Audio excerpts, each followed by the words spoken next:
Welcome. This is AfroTales television, where Africa's ancestors come alive, and folktales, and challenge ourselves to uncover the true magic of the Griots.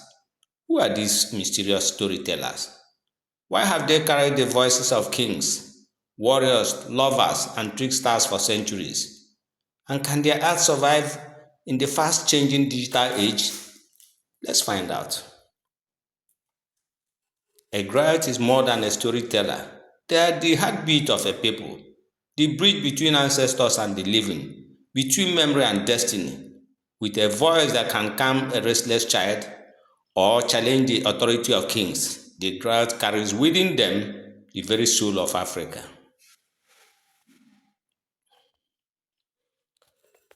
Long before the written word, Africa spoke.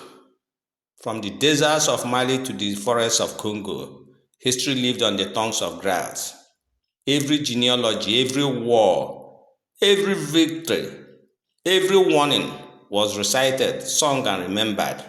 A king without a griot was said to be like a body without a soul. Through folktales, lessons were passed down. The trickster hare, who outsmarts the lion, reminding us that wit can overcome brute strength. The wise queen who saves her people, showing that wisdom is a weapon stronger than despair.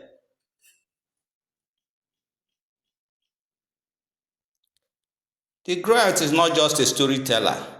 They preside over weddings, bless newborns, guide funerals, and keep the family tree alive in memory.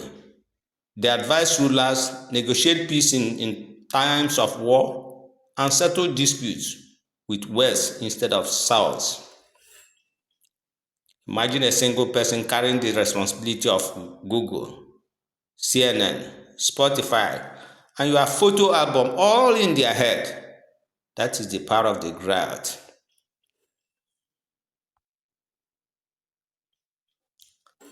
Some griots are remembered not just in legend but in history. Bala Faseke, the Griot of Sundiata Keita, carried the words that forged the Mali Empire. Ali Faka Ture, with his guitar and his voice, turned traditional rhythms into global anthems for justice. And Tomani Diabet, the 71st generation choral master, reminds us that the chain of memory remains unbroken. When a griot spoke, even kings fell silent. Their words carried the weight of memory and the power of prophecy.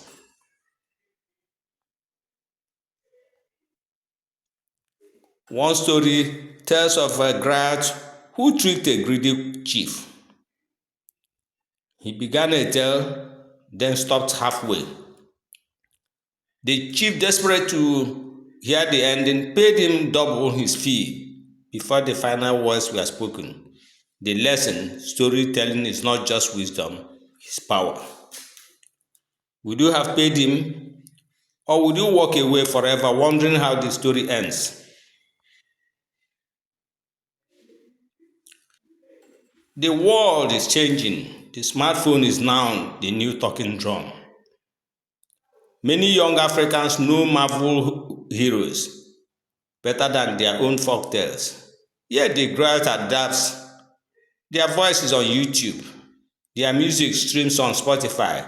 Their lessons recorded for classrooms worldwide. The question is no longer whether the Griot will survive. The question is, shall we listen to them?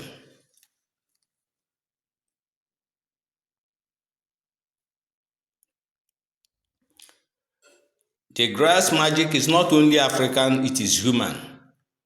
Just as Europe had bands, Asia had court poets, and Native America had wisdom keepers, Africa gave us the Griot.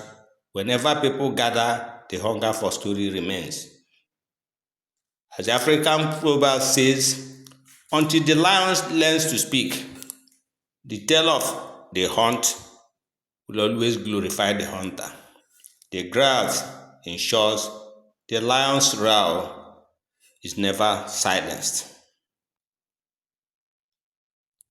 The Griot is not a relic of the past, they are living force, teaching us that stories have power, memory has weight, and culture is treasure.